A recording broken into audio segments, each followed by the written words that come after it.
J'espère que vous allez bien. Salam alaikum. Nous sommes toujours sous le choc. Personnellement, j'ai du mal à passer à un autre sujet parce que la nomination hier de monsieur Medioni Mokhtar, chroniqueur clownesque, qui collectionne les dérapages racistes, xénophobes, pour le faire du buzz, les appels à la haine sur les plateaux de Hayat TV, et qui devient du jour au lendemain, je dis bien qu'il devient du jour au lendemain, le directeur général de l'aéroport national et international d'Alger, en occupant le poste de directeur général de la société de gestion des services aéroportuaires d'Alger, c'est tout simplement un événement, une information abracadabresque. C'est choquant, bouleversant, terrifiant. ما صراتش اي دولة في العالم.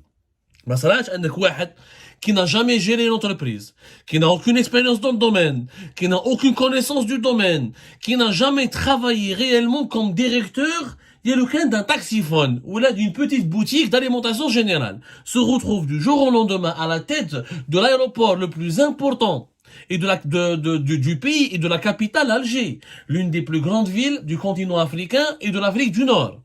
C'est quand même extraordinaire, c'est bluffant. ما صراتش هذه ما صراتش شو ما نبليش واحده فرنسا تجيب صيغه لانونا تقولوا هاك l'aéroport international de Paris Charles de Gaulle رواسي Charles de Gaulle وحاكمها ما تجيش في العقل ça mais qui a pris cette décision? C'est une décision affolante. Le problème c'est que où sont les enquêtes d'habilitation?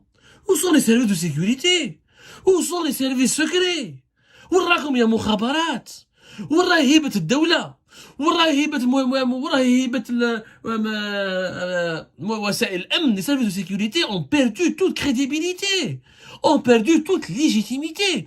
Et une enquête, un directeur général de l'aéroport d'Alger, c'est quand même un poste qui passe par des enquêtes d'habilitation, comme c'est pratiquement l'équivalent du PDG de Sonatrach, de Sonalgaz, les structures étatiques publiques les plus stratégiques, les plus sensibles. Il y a des enquêtes d'habilitation qui doivent être menées. L'aéroport d'Alger, c'est la capitale. On parle pas d'un aéroport au fin fond de l'Algérie profonde. On parle de l'aéroport d'Alger. Et attention, la société de gestion des services aéroportuaires d'Alger, elle gère aussi plusieurs autres aéroports.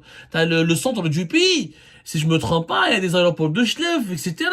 La SGCA, c'est un organisme très sensible, très important, qui gère des milliards et des milliards de redevances, d'impôts, de taxes payées, de taxes aéroportuaires, les aspects de sécurité, les aspects de bonne gestion, les aspects de contact et de mise en contact, de traitement direct avec les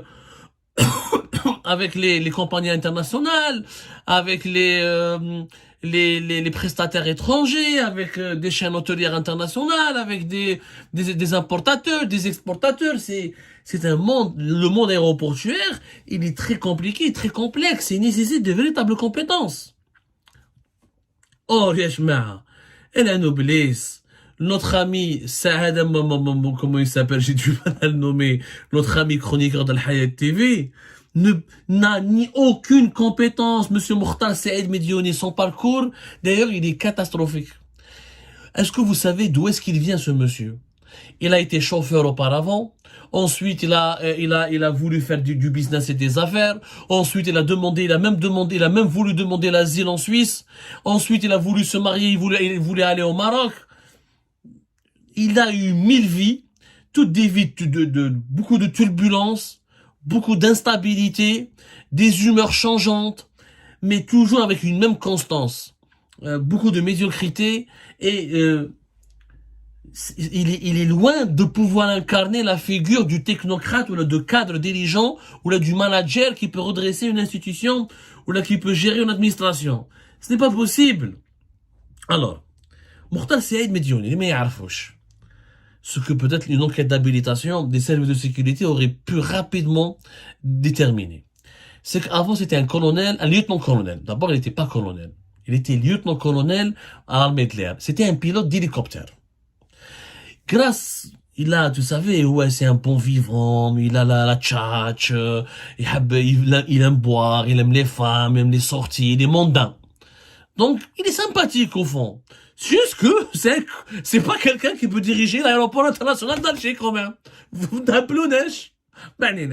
Il est mondain, il aime les femmes, il aime boire, il a le contact facile, il est motier d'origine, il a le charme des gens de l'Ouest, hein, donc la bonne tchatch, agréable à vivre. Il se trouve, il a été pas mal, proche de pas mal au gradé de l'armée, il se trouve, il a été parrainé, il a obtenu une promotion. راح خدم في le bureau militaire de l'ambassade d'Algérie à Washington. كان في bureau militaire de l'ambassade d'Algérie à Washington. Comme conseiller, comment on appelle ça? Qu'un conseiller chargé de tout ce qui est question aérienne, de la sécurité aérienne, de la défense aérienne, auprès du bureau militaire de l'ambassade d'Algérie à Washington. Il a travaillé là-bas uniquement une année. Pourquoi? Parce que son comportement, il s'est mal comporté. Visiblement, c'est quelqu'un qui a un faible pour les femmes, mais qui malheureusement mélange ou ne fait pas la différence entre la drague et le harcèlement. Il a harcelé des femmes là-bas au niveau de l'ambassade d'Algérie à Washington, ou حكموا عليه des atouts. Il a été pris en flagrant délit, il y a eu des plaintes, il y a eu des réclamations contre lui, il y a eu etc. Donc, il a été exclu, il a été limogé du bureau militaire de l'ambassade d'Algérie à Washington. C'est à ce moment-là, à partir de 2009, où il a été exclu des rangs de l'armée nationale et populaire.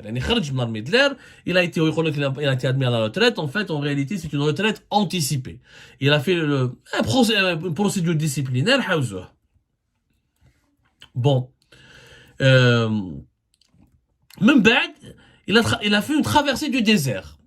Il était à Alger, il a eu des problèmes familiaux, etc. Je vais pas revenir là-dessus, c'est sa cuisine interne avec son épouse, on s'en fout, c'est pas notre problème. Là, on n'est pas là pour attenter à sa vie privée. Alors lui, il passait son temps à s'attaquer à la vie privée des gens, mais c'est pas notre cas, on est plus éduqué que lui, on est plus instruit, on est des gens d'un certain, on est quand même d'un certain niveau. Bon.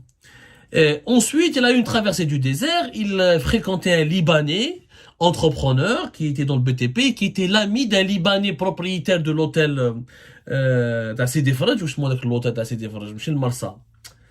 Bien معروف l'hôtel d'Assidi Faraj. L'hôtel d'Assidi Faraj, il avait été racheté par des Libanais à un moment donné, il était même géré par des Libanais.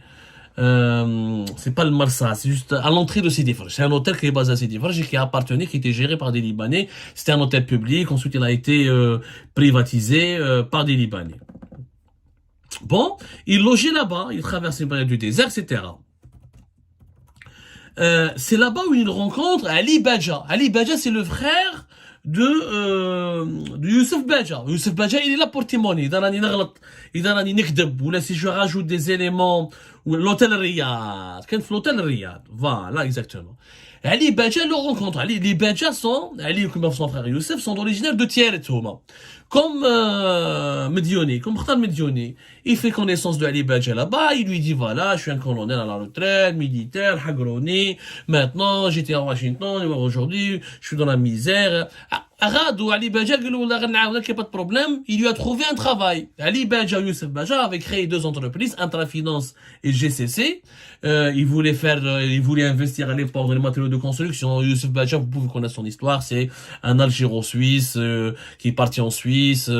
Il a vécu dans la misère en Algérie. Ensuite, dans la Suisse, il est revenu vers l'Algérie. Il a fait des affaires dans un certain nombre d'entreprises. Ensuite, il a eu de gros problèmes avec les autorités algériennes. Les autorités algériennes l'accusent de corruption, de surfacturation. Lui, s'est défendu en disant qu'il était victime d'un règlement de compte politique. Ou la quête à Youssef Badja, elle est ailleurs. On a déjà parlé sur Algérie. On avait même des interviews avec lui. On aura l'occasion de reparler de lui prochainement dans d'autres dossiers. Donc Ali Badja دخلوا comme d'abord il était chauffeur. شوف كيفاش طاحت به يعني الزمان il était simple chauffeur. خدم عندهم parce qu'il n'est pas colonel, il conduisait hélicoptère, il pouvait pas être comptable, il pouvait pas être commercial, il pouvait pas être ingénieur. Donc qu'un chauffeur, ensuite il s'occupait même du ménage de la maison de Youssef Badja et de Ali Badja. Ensuite il a gagné leur confiance, ils l'ont bien rémunéré, ils lui ont donné un poste, il est devenu alors leur homme de confiance. Sauf qu'à partir en 2013, allez, c'était en 2012, il part même en Suisse. il va rencontrer, il va rejoindre Youssef Badja en Suisse, il va passer des vacances en Suisse, et c'est là où il dit à Youssef Badja peut être témoin, Mokhtar Mediouni voulait demander l'asile en Suisse. قال له عاوني, aide-moi, je veux faire l'asile, etc. Je veux demander l'asile, je vais tout raconter sur les autorités algériennes, sur l'État algérien, sur ce qui a été fait pendant la décennie noire, les crimes dans la décennie noire. يعني حب يهلك البلاد. Il voulait passer, يعني, il voulait trahir le pays, trahir l'armée. Ou Hada, les fait 2019 ou 2020 jusqu'à 2024, il chantait à la gloire du régime, il tarissait pas d'éloges sur l'institution militaire, Wishit le Nedam, Wishit les généraux, Wishit le Tebboun.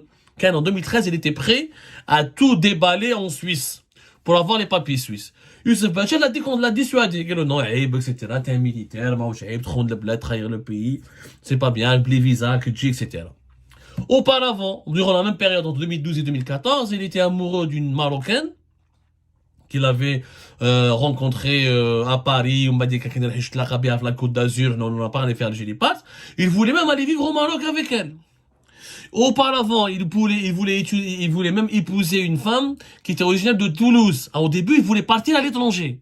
Entre Kitahatbeh, même quand il travaillait chez les Badja, il n'était pas très à l'aise, c'était pas le poste qui convenait à son rang.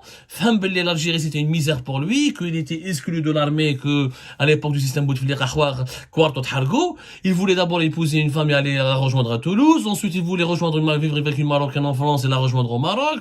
Ensuite, il voulait demander l'asile en Suisse. Mais qu'il est louche. 2014, il se dispute avec Youssef Badja.